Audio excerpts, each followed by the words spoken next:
purposes does the gentleman from New Jersey rise?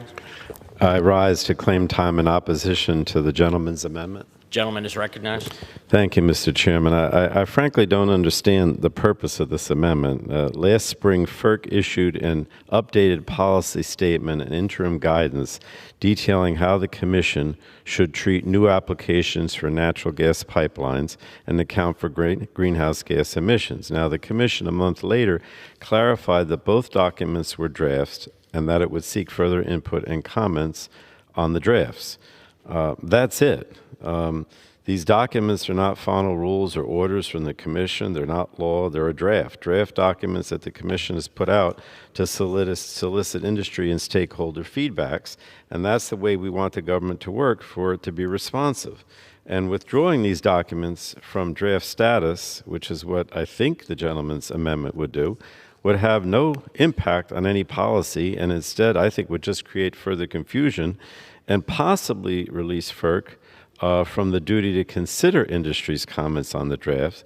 Now, it may be that the real reason that the Republicans offered this amendment is that they don't think that FERC should consider greenhouse gas emissions. They don't think that these emissions should matter when FERC makes a decision about whether or not to authorize a new natural gas pipeline. But they're not. This doesn't change the law. The law currently requires FERC to consider the greenhouse gas impacts of the certificate it grants. Multiple federal court rulings have held that the agency must think about these issues based on the statute, and the interim policy statement was meant to create certainty for industry on how the Commission would do that. So instead, the Republicans want to send FERC and, frankly, all of the parts of the federal government back into confusion. You know, if you want to say that FERC shouldn't consider greenhouse gases, you should amend, I mean, I'm not in favor of that, but you should amend the statute to say that.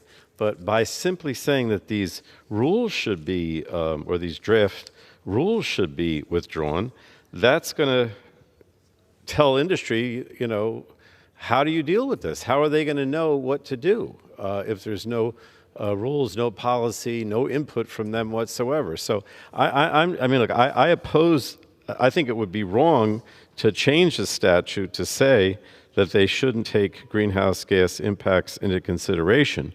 But that's not what this amendment does. This amendment says, you know, just get rid of these drafts, and then industry would have no input into any of this. I don't think industry would support that. I reserve the balance of my time. Gentleman reserves. Gentleman from Texas.